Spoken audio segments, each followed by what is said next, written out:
Bismillahirrahmanirrahim. Assalamualaikum warahmatullahi wabarakatuh. Kembali lagi bersama Sukma Zuliano Adi, anggota tim PKRS Rumah Sakit Inc. Abdul Muiz Samarinda. Kembali lagi di episode relung kali ini, yang hari ini akan dilaksanakan di Poli VCT. Bagaimana kabar Sobat Sehat Muiz sekalian? Semoga sehat selalu dan selalu diberikan perlindungan oleh Allah Subhanahu wa Ta'ala. Amin. Oke, Sobat Sehat Muiz, kali ini kita akan melaksanakan relung di Poli VCT. Apa saja kegiatan-kegiatan yang ada di VCT, Poliklinik VCT Rumah Sakit IA Muiz Samarinda. Ayo, kita langsung naik ke atas. Jadi, saya perkenalkan terlebih dahulu, untuk Poli VCT Rumah Sakit IA Muiz Samarinda berada di radiologi, antara radiologi dan fisioterapi. Di sini ada tangga untuk menuju ke lantai kedua. Mari kita menuju ke Poli VCT. Ini kita naik dulu. Ada beberapa anak tangga, Sobat Sehat Muiz sekalian.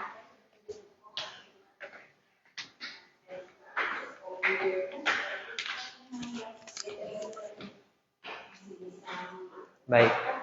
Ini adalah Poli VCT yang tadi saya sampaikan di bawah. Berada di sebelah kanan, di sisi sebelah kanan pas untuk Poliklinik VCT sendiri. Ayo, kita tanya-tanya apa saja kegiatan yang ada di dalam Poli VCT dan bagaimana alur maupun keseharian ada di Poli VCT tersebut. Silakan. Assalamualaikum. Ayo Sobat Sehat Muiz sekalian. Assalamualaikum. Mohon izin dokter. Mohon izin Mas. Maaf sebelumnya, kami dari tim PKRS Rumah Sakit IA Muiz Samarinda.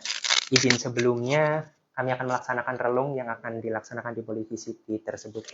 Mohon izin sebelumnya, kami sedang berbicara dengan siapa, Ibu Dokter? Saya dengan Dr. Rahimatul Fadilah. Kebetulan saya adalah koordinator Poli VCT sebagai penanggung jawab juga di Poli VCT ini, sebagai dokter konselor juga. Kebetulan saya menjabat dari tahun 2019 sampai dengan sekarang. Baik, terima kasih dokter. Izin sebelumnya dok, untuk kami meliput kegiatan-kegiatan yang ada di Poli VCT tersebut dokter. Oh boleh. Terima kasih sekali. Ya. Izin dokter. Oke, mungkin kita bisa sambil duduk nih dok, biar lebih. Boleh silakan. Kita di sini aja ya enaknya. Baik, terima kasih dok. Silakan izin duduk. Dok. Mohon izin ya Mas ya. Terima kasih dok. Baik dok. Izin ya, saya bisa ditaruh di jas. Terima kasih dok. Dokter, mohon izin kalau boleh tahu apa itu Poli VCT dok? Poli VCT itu adalah poli pelayanan, saya kasih singkatannya dulu ya. Baik. Voluntary Counseling and Testing. Baik dokter. Voluntary Counseling and Testing itu sebenarnya adalah tes yang berdasarkan keinginan dari kita sendiri, pasien dalam hal ini. Nah, VCT ini fokusnya adalah pada penyakit HIV. HIV itu mungkin di kita masih tabu ya, tapi sebenarnya itu sudah cukup banyak kejadiannya, kasusnya HIV itu. Baik dokter. Jadi semua pasien-pasien atau masyarakat umum, nggak hanya orang sakit loh ya, VCT itu bukan hanya untuk orang yang sakit, tapi untuk orang sehat yang ingin tahu penyakit, dia punya HIV nggak nih? Nah baik, itu dokter. Boleh memeriksakan diri di sini polinya. Di setiap rumah sakit ataupun di setiap puskesmas itu biasanya ada, termasuk rumah sakit kita. Polinya sudah berjalan sekitar dari tahun 2015, sudah lama, udah hampir 7 tahun polinya berdiri di sini. Bulan yang. Ya. Baik dok. Baik dok, mohon izin sebelumnya kalau boleh bertanya kembali, bagaimana alur pelayanan di VCT tersebut? Alur layannya seperti poli-poli lainnya ya. Pertama pasien harus mendaftar dulu di pendaftaran depan seperti lain. Kemudian tujuannya jelas untuk ke Poli VCT. Kemudian pasien diarahkan untuk langsung naik ke atas. Kebetulan ini ruangan kita polinya letaknya lain sendiri. Oh, baik, Dok. Beda. Kalau poli yang lain kan ada di bawah. Ada di bawah, Nah, betul, kita Dokter. tempatnya sendiri di atas Baik. karena untuk menjamin kenyamanan dari pasien berobat, betul. karena mungkin ada beberapa pasien yang kurang nyaman dengan keramaian, Baik, digabung dengan pasien lain. Jadi kami menyediakan poli khusus yang tempatnya agak jauh dari antrian pasien yang lain. Jadi letaknya di atas. Tadi lihat sendiri ya dari depan ke sini ya, berarti sepi gitu, nggak ada orang lalu lalang juga, nggak ada orang antrian pasien lain. Gitu. Jadi privasi di sini cukup terjaga. Kita sangat menjaga privasi di sini. Begitu Sobat Sehat MUI sekalian. Seperti yang beliau sampaikan bahwa Polyvisity terletak di lantai 2. Kalau memudahkannya itu dari poliklinik fisioterapi ataupun poliklinik jantung dan instalasi atau unit radiologi Rumah Sakit MUI Samarinda itu maksudnya pelanggan ataupun pasien yang akan memeriksakan VCT tersebut bisa agak maju sedikit sampai ada lantai, silakan bisa untuk naik ke lantai kedua dan bertemu dengan beliau. Begitu Sobat Sehat MUI sekalian. Oh ya, untuk tambahan lagi ya, Polyvisity ini itu pelayanannya dibuka hari Senin, Rabu, dan Jumat. Dari jam 8 sampai jam 12, sama seperti poli yang lain. Cuman untuk Polyvisity kami bukanya seminggu 3 kali. Di hari Senin, Rabu, dan hari Jumat. Begitu Sobat Sehat MUI sekalian. Untuk bisa diingat, Senin, Rabu, dan hari Jumat. Dari jam 8 terpisah sampai jam 12-an, mohon izin ya, Dok. Baik. Dokter, mohon izin kita bertanya kembali untuk yang selanjutnya. Kalau untuk pendaftarannya apakah bisa seperti yang Sobat Sehat MUI sekalian sudah tahu kan ada WA Gateway, Dokter, di sini. Itu apakah bisa lewat WA Gateway atau bagaimana, Dok, untuk alur pendaftarannya? Biasanya bisa lewat, semua poli di sini pendaftarannya bisa lewat WA ya. Boleh, bisa. Atau mau onsite langsung juga bisa. Onsite juga bisa.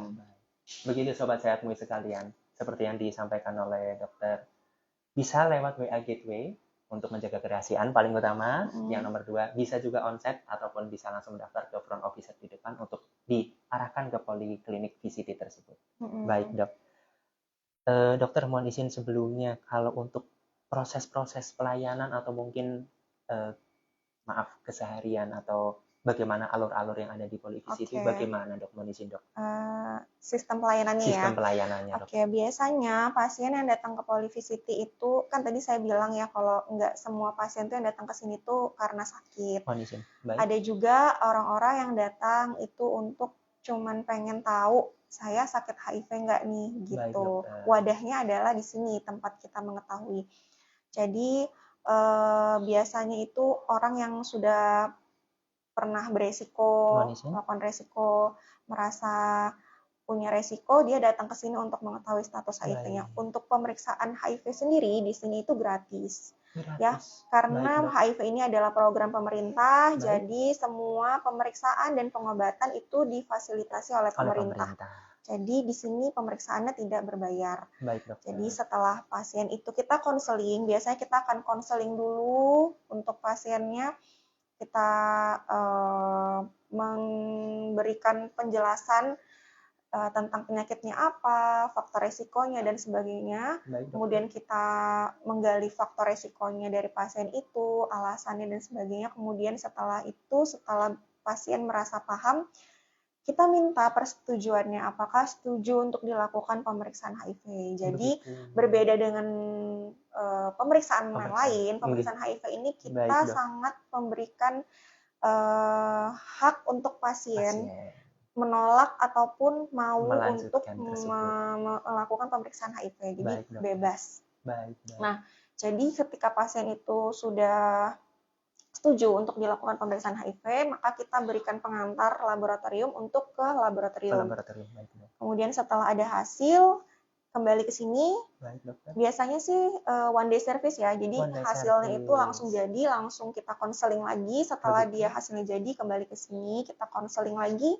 Tergantung dari hasil pemeriksaan. Jika hasil pemeriksaan negatif, saya akan memberikan konseling mengenai pola hidup sehat, pencegahan, dan sebagainya. Baik. Jika hasil positif, saya akan memberikan konseling mengenai tindak lanjutnya apa, pengobatan. Baik, dokter. Nah, karena rumah sakit kita ini termasuk rumah sakit PDP yang memberikan pelayanan pengobatan atau care support untuk pasien Baik, HIV. Jadi treatmentnya pun dilakukan di sini juga. Oh, begitu. Karena obat-obatnya ada di sini semua. Obat-obatnya Dan tadi tersedia. saya bilang gratis gitu. Baik, Jadi Insya kita Allah. tidak Baik, Dok. merujuk lagi ke rumah sakit lain karena kita sudah bisa melakukan secara mandiri dari dulu ya. Baik, dokter. Gitu. Jadi sampai ke terapi pasiennya saya konseling. Kemudian pasien itu akan kontrol, biasanya obat yang diberikan itu setiap bulan sekali. Saya akan berikan 1 bulan sekali. Jadi pasien tidak perlu bolak-balik. Jadi hanya cukup 1 bulan sekali. Baik. Itu. Kemudian ya itu sih untuk pelayanan di sini. Oke. Seperti itu, Sobat Sehat Mulut sekalian, seperti yang beliau sampaikan bahwa sekali lagi pasien sangat diberikan kewenangan untuk dilanjutkan atau untuk stop di tempat, dalam artian itu semua karena tergantung hak pasien. Jadi sekali lagi jangan takut untuk maaf kalau misalnya memang ada faktor resiko.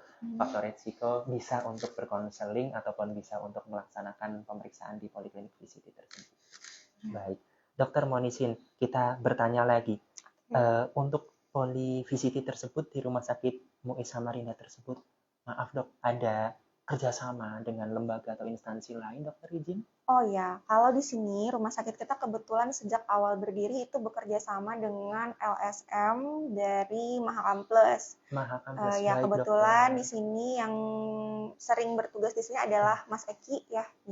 Mas Eki. Mas Eki ini adalah petugas dari Mahakam Plus yang berfungsi sebagai pendamping sebaya, KDS. KDS itu kelompok dukung sebaya. Jadi setiap pasien yang di sini terdiagnosis positif, saya akan memperkenalkan beliau dengan Mas Eki ini, pendamping sebaya. Karena sebagai bentuk tugasnya dari KDS itu adalah memberikan dukungan psikologis kepada pasien-pasien yang baru mengetahui status HIV-nya, karena kan tidak semua orang tuh siap ya dengan status HIV positif gitu.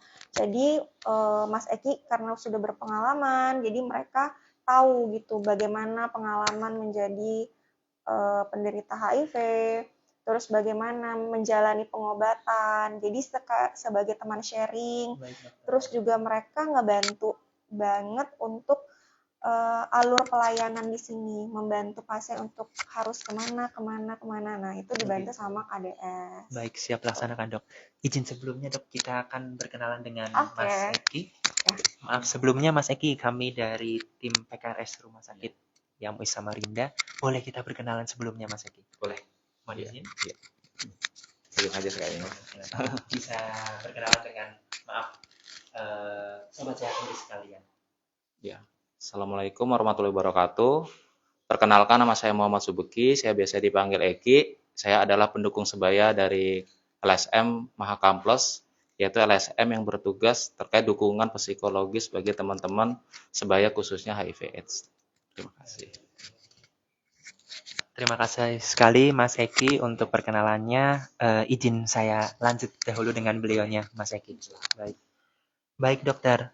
Selanjutnya dok, izin kita sharing dan bertanya kembali terkait maaf, apakah masyarakat secara umum di wilayah manapun, tidak hanya di Kota Samarinda, apakah bisa melakukan screening secara mandiri dok untuk di poli VCT tersebut, dokter Monisin?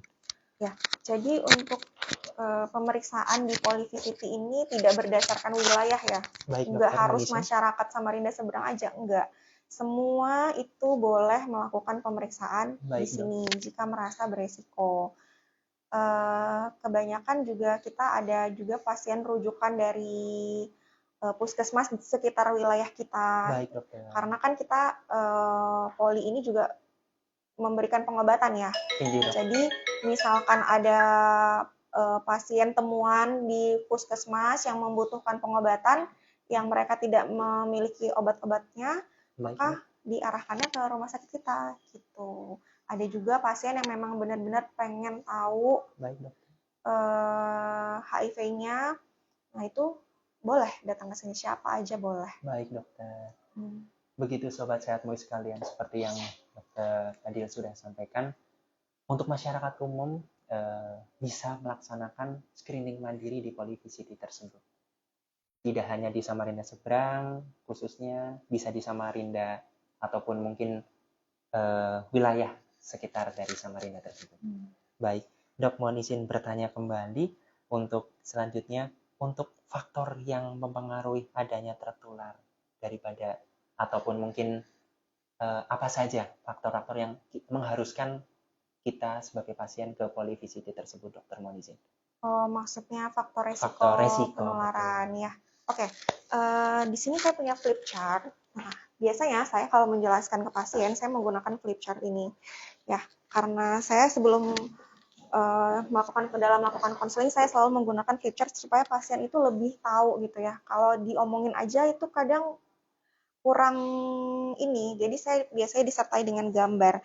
Nah, di sini bisa dilihat ya, bagaimana HIV itu ditularkan ya. Baik, nih, dokter. kelihatan kan ya gambarnya ya.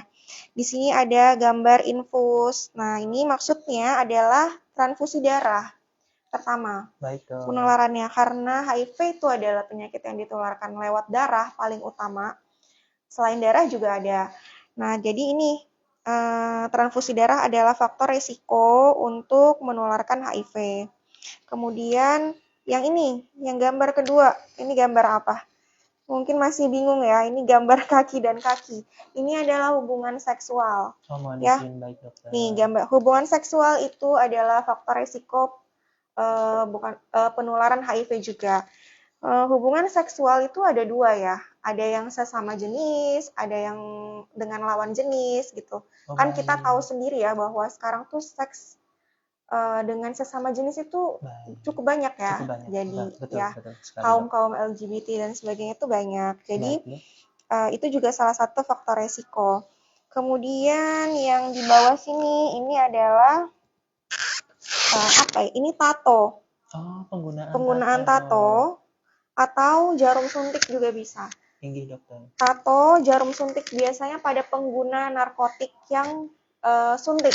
Baik, dokter. Gitu. Jadi karena apa? Karena mereka sering bergantian jarum suntiknya. Tinggi, dokter. Jadi mungkin saja teman kita yang bekas pakai itu Ada penderita HIV. Oh, Kemudian suntikannya kita pakai lagi untuk nyuntikin di badan kita. baik, dokter.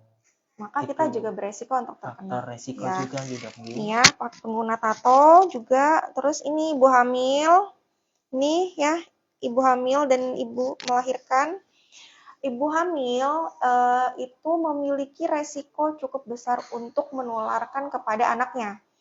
Ya, jadi ibu hamil yang positif HIV itu harus di-screening HIV pada awal hamil. Sekarang itu jadi program pemerintah ya. Baik, jadi dokter. setiap ibu hamil yang berobat atau berkunjung kehamilan di puskesmas atau di klinik atau di praktik bidan, biasanya akan dicek HIV-nya di awal kehamilan. Baik, Tujuannya apa? Tujuannya supaya kita mengetahui secara dini kita HIV positif nggak gitu. Baik, Kalau HIV positif, maka kita harus mulai pengobatan segera supaya penularan ke janin itu berkurang ya. Jadi seorang ibu bisa menularkan kepada anaknya itu sejak dari dalam rahim. Ya. Jadi dalam proses kehamilan selama 9 bulan dia bisa menular lewat plasenta. Ya, karena aliran darah kan, aliran darah ibu kan masuk ke bayi. Nah, itu bisa menular lewat situ. Tapi kalau misalkan ibunya berobat, apalagi sebelum ibunya hamil itu ibunya berobat, resiko itu akan kecil, ya. Terus pada saat persalinan, nih. Baik, dong. Ini juga beresiko, ya. Jadi di sini kebetulan kami juga ada pelayanan PPIA, pelayanan ibu dan pencegahan penularan ibu ke anak. Jadi kami kolaborasi antara dokter kandungan, dokter anak, semuanya bekerja sama dalam melayani ibu hamil dengan HIV positif. Baik, dokter. Gitu. Jadi persalinannya pun kita harus planningkan. Seorang ibu hamil yang HIV itu persalinannya juga harus diplanningkan supaya tidak menularkan ke anaknya. Kita kita harus persiapkan ini metode persalinan apa yang cocok supaya tidak menular ke anak. Apakah Baik, sesar, apakah bisa untuk lahir normal gitu. baik, Makanya kita biasanya kalau di Polivisiti kita kerjasama dengan dokter kandungan, begitu. mengkonsultasikan, Baik. memplanningkan sampai dengan bayinya lahir pun itu kita tetap memberikan treatment, Baik, gitu, dokter. tetap memberikan treatment kepada anaknya supaya anaknya tidak tertular dari ibu. Jadi memang komprehensif banget dari Betul. awal hamil, selama kehamilan, Kehamilan. persalinan sampai Baik, anak lahir. Itu kita tetap dampingin terus. Dari tetap program didampingin, VCT baik, kita Dok. dampingin terus sampai anaknya itu terbukti HIV-nya negatif. Baik, Begitu Dok. di sini ya. Ini resikonya ya dari ibu hamil, makanya kita sangat menekankan sekali seorang ibu hamil untuk melakukan pemeriksaan HIV. Ini demi kebaikan bayinya. Baik, ya. dokter. Itu. Baik. Terus ini, HIV itu terdapat di mana? Nggak cuma di darah ya, memang paling banyak tuh adalah darah. Dia juga Baik, ditemukan di cairan vagina dan cairan mani. Oh, Makanya begitu. dia menular lewat hubungan seksual tadi. Ya. Kemudian air susu ibu. Nah, jadi seorang ibu yang HIV itu tidak boleh menyusui anaknya, makanya begitu. karena menularnya bisa lewat air susu ibu. Itu ya. Ini harus diperhatikan baik-baik ya, sobat sehat Muis. Baik. Seperti yang disampaikan oleh beliaunya, kita sangat mendapatkan ilmu-ilmu yang Masya Allah sangat bermanfaat. Seperti apa saja ini HIV terdapat di seluruh cairan tubuh, maaf Oda, namun yang dapat menularkan 4 seperti yang tadi disampaikan, dan faktor-faktor resiko apa saja yang sampai akhirnya menularkan HIV ke pasien ataupun ke masyarakat secara umum. Begitu. Jadi selanjutnya dok, kalau boleh tahu, adakah pemeriksaan penunjang yang dilaksanakan untuk mungkin screening untuk pasien yang ada faktor resiko, dok, mohon izin? Oke. Kalau untuk dari program HIV sendiri, untuk pemeriksaannya, yang pertama kita pastikan dulu kan pasien ini positif HIV atau bukan, ya Baik, kan? dokter. Pemeriksaan HIV itu kan ada 3 reagen tuh ya. Baik, Kalau dokter. standar diagnosisnya itu kita harus 3 reagen. Kalau sudah ditemukan dari 3 reagen itu positif semua, baru kita katakan dia HIV positif. Ini, dok. Nah, kemudian untuk memulai terapi, kalau untuk pasien sebenarnya idealnya sih kita harus menggunakan pemeriksaan lab lengkap kalau menurut literatur ya. Baik, dok. Literatur itu seperti darah lengkap, fungsi hati, fungsi ginjal, Baik. kehamilan bagi perempuan yang usia produktif, terus kemudian ada pemeriksaan ronsen dan sebagainya. Cuman kalau pelayanan di Polivisiti kami menyesuaikan dengan kondisi. Baik, kan pasien yang visit ini selain ada yang datang ke sini juga ada juga yang kami kunjungi dari program kami itu ke ruangan rawat inap. Baik. Jadi ada visit juga kita visit, jadi kita untuk pasien-pasien yang masuk ke UGD kemudian dirawat inap di sini, Baik, yang ternyata gejalanya mengarah ke HIV, kita akan konseling juga ke ruangan. Saya dan tim saya akan konseling ke ruangan. Kalau sudah ditemukan pasien yang terdiagnosis HIV, yang sakit ya, yang harus rawat inap, biasanya saya harus minta pemeriksaannya lengkap. Tapi kalau di sini kami cukup dengan hasil pemeriksaan HIV-nya saja. Udah bisa memulai pengobatan. Baik. Gitu. Baik, oke dok. Berarti adanya pemeriksaan penunjang itu salah satunya dengan penunjang di bagian laboratorium salah satunya. Iya. Baik. Untuk dilaksanakan nanti kelanjutannya, apakah perlu konsul lebih dalam lagi atau nanti stop? Sekali lagi sudah disampaikan belumnya di awal, itu berawal dari hak pasien. Apakah mau dilanjut atau maaf stop di tempat. Oke dok, izin dok, saya boleh berkomunikasi atau bertanya-tanya, izin dengan Mas Eki nih dok nih. Baik. Oke, Mas Eki, maaf sebelumnya kita izin sharing ya Mas ya. Kalau boleh tahu izin untuk peran dari pendamping sebaya dari pelayanan VCT tersebut, mohon izin Mas Eki.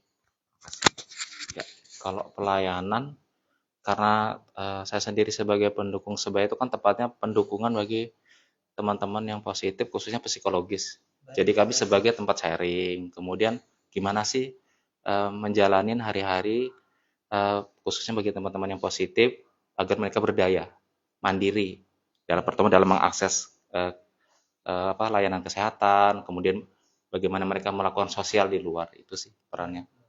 Itu pun kami di Mahakamplas terkadang juga mengadakan kayak study club, itu biasanya mengajak teman-teman berkumpul, memberikan edukasi terkait HIV, kemudian pengobatan juga itu gimana alurnya, kemudian kepatuhan mereka dalam berobat, itu sih. Iya. Oke, siap Mas Eki. Selanjutnya Mas Eki, kalau untuk selanjutnya itu, maaf, ini saya izin sharing dan bertanya agak sensitif sedikit ya Mas ya, terkait apakah pasien harus membayar untuk mendapatkan pelayanan KDS tersebut, Mas Eki, mohon izin. Untuk ke KDS, kami tidak ada biaya atau apapun karena kami konsepnya adalah kelompok, jadi sukarela. Jadi teman-teman yang memiliki atau berdampingan langsung dengan HIV, silakan bisa datang ke kami untuk sharing tanpa pungutan biaya apapun. Iya, free pokoknya. Oke, jadi seperti itu Sobat Sehat MUI sekalian, bahwa pendamping sebaya seperti yang maaf Mas Eki sampaikan, tidak ada membayar, sekali lagi gratis, untuk karena itu adalah satu kelompok ya Mas Eki, untuk saling sharing, untuk saling bagaimana ke depannya seperti itu. Oke, baik-baik. Terima kasih sekali Mas Eki untuk sharingnya, untuk pengetahuan untuk Sobat Sehat Muis, dan terlebih untuk saya secara pribadi karena saya baru tahu untuk apa fungsi ataupun bagaimana KDS itu berjalan. Baik. Oke. Baik, dokter, mohon izin. Ini ada pertanyaan kembali, Dok. Kalau boleh tahu, maaf, apakah ini mungkin agak sensitif, Dok, izin. HIV tersebut bisa sembuh dan bagaimana pengobatannya? Maaf, dokter, izin. Untuk HIV sendiri, ya, HIV itu adalah penyakit yang tidak bisa kita hilangkan. Baik, dokter. Ya, tujuan dari pengobatan HIV itu tidak untuk membuat HIV-nya jadi negatif. Baik. Okay. HIV itu sekali positif dia tidak akan pernah bisa jadi negatif. Tujuan dari pengobatan HIV adalah untuk membuat virusnya itu pingsan. Jadi target pengobatan kita adalah virusnya. Baik. Supaya kalau dia pingsan, dia tidak akan merusak sistem imun tubuh kita. Ya, kan HIV itu menyerang sistem imun tubuh sehingga sistem imun tubuh kita lemah, akhirnya kita gampang jadi kena penyakit apa aja. Dari komplikasinya banyak, infeksi oportunistik kalau kita bilang. Yang infeksi oportunistik itu bisa dari mata, kulit, paru, usus, semuanya bisa kena. Gitu. Baik, jadi kalau kita berobat, virusnya itu akan lemah. Baik, nah, kalau virusnya lemah, imunitas kita bagus. Nah, kita akan sehat seperti orang biasa. Tidak akan muncul gejala. Baik, gitu. Jadi pengobatannya ini perlu diketahui ya, Sobat Muis, pengobatan HIV itu seumur hidup. Gitu, tidak ada harus 6 bulan, 1 tahun, enggak. Dia harus minum seumur hidup karena kalau di stop obatnya, virusnya hidup lagi. Oh begitu dong. Gitu. Dan syaratnya adalah harus teratur, nggak boleh putus minum obatnya. Nggak boleh telat, waktunya teratur, rutin, nggak boleh skip ya, karena kalau dia nggak teratur, virusnya itu jadi kebal. Dia jadi mutasi, jadi nggak mempan, jadi resisten kalau kita bilang ya. Kalau udah resisten, lebih berat nanti pengobatannya, karena kita harus mencari obat lain yang lebih dosis. Ya, obat lain yang lebih bagus, lebih tinggi gitu, dan efek sampingnya juga lebih berat gitu. Jadi makanya kita harus konsisten berobatnya. Kontinuitas ya? Iya. Baik. Oke, Dok. Oke, selanjutnya, Dok. Maaf, untuk langkah dan cara untuk masyarakat tidak tertular HIV, Dok. Oke, untuk pencegahan ya. Untuk pencegahan. Ya, Sobat Muis, untuk HIV ini tadi seperti saya sudah dijelaskan ya, faktor resikonya apa saja. Bagaimana sih supaya kita nggak tertular? Ya tentu saja dengan pola hidup yang sehat. Pola hidup Yang sehat baik, apa gitu? Nggak cukup dengan olahraga Olahraga aja saja. gitu, tapi dengan tidak melakukan seks bebas yang utama ya, karena penularan dari seks tadi saya sudah jelaskan ya, tidak melakukan seks bebas, setia pada pasangannya, kemudian tidak menggunakan jarum suntik bergantian. Biasanya sih pada pengguna narkoba ya, Baik, itu. dokter. Terus pada pengguna tato yang sering melakukan tato di badannya, itu juga resiko ya, jadi sebaiknya dihindari. Baik, dokter. Kemudian juga untuk ibu-ibu hamil ya, untuk pencegahan tidak ada salahnya untuk melakukan screening. Oh, nggak hanya ibu hamil aja sih ya, semua Betul, masyarakat semua tuh masyarakat, boleh betul. berhak untuk melakukan pemeriksaan pemeriksaan HIV hanya untuk sekedar mengetahui statusnya boleh ya. Baik. Apalagi untuk ibu hamil. Kalau ibu hamil justru wajib ya demi kebaikan anaknya. Betul. Gitu Sobat Muis. Oke, begitu Sobat Sehat Muis sekalian yang disampaikan oleh beliaunya. Dan ini pertanyaan terakhir Dok Monisin. Adakah Monisin pesan-pesan yang ingin disampaikan dokter kepada Sobat Sehat Muis sekalian yang sedang menonton live kita? Oke.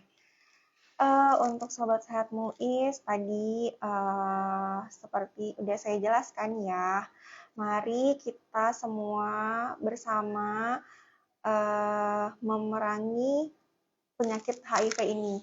Ya, jauhi penyakitnya, bukan orangnya. Ya, itu tagline yang paling penting.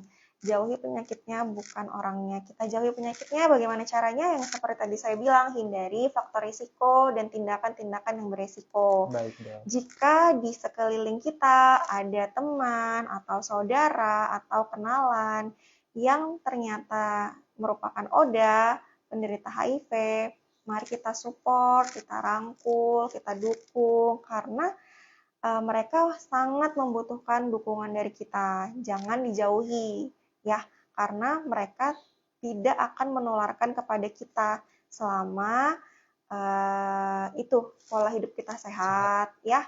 Selama tidak ada tindakan-tindakan yang beresiko gitu. Jadi, oh ya, satu lagi. Baik, Dok. Kadang ada di masyarakat itu yang nggak mau salaman, nggak mau makan bareng, nggak mau berpelukan, itu banyak banget ya. Betul, Apalagi betul sekali, ada Dok. yang sampai dipecat dari kantornya. Perlu Betul. diketahui bahwa kita ngobrol begini, kita salaman, kita bersentuhan, itu tidak akan menularkan penyakit HIV. Jadi nggak perlu dijauhin, ya, nggak perlu dikucilkan gitu. Betul. Karena kita itu HIV itu sudah bukan penyakit yang ini lagi, ya. Betul, Dok Manis. Gitu. Jadi bersama-sama kita perangi HIV, hindari penyakitnya, jauhi penyakitnya, bukan orangnya. Baik. Ya. Oke, begitu Sobat Sehat Muis sekalian. Alhamdulillah kita sangat diberi ilmu yang sangat bermanfaat dari dokter. Terima kasih sekali dokter untuk sharing, untuk penyampaian kepada Sobat Sehat Muis sekalian. Ya. Dan itu tagline yang perlu kita jalan dan tegaskan adalah hindari ataupun jauhi penyakitnya, bukan orangnya. Ya. Begitu Sobat Sehat Muis sekalian. Begitu dokter, terima kasih sekali untuk sharingnya. Sama-sama. Terima kasih sekali juga untuk ilmu yang sudah disampaikan kepada saya terutama dan Sobat Sehat Muis sekalian yang sedang menonton live kita. Ya. Izin pamit undur diri, mohon maaf kalau misalnya banyak salah maupun baik perkataan maupun perbuatan kami. Dari saya, Sukma Sulano Adi, dengan Dr. Fadil dan Monisin Mas Reki, kami mengucapkan terima kasih. Sobat Sehat Muis sekalian, kita insya Allah akan berjumpa di lain kesempatan di episode terlong berikutnya. Billahi taufiq wal hidayah. Wassalamualaikum warahmatullahi wabarakatuh.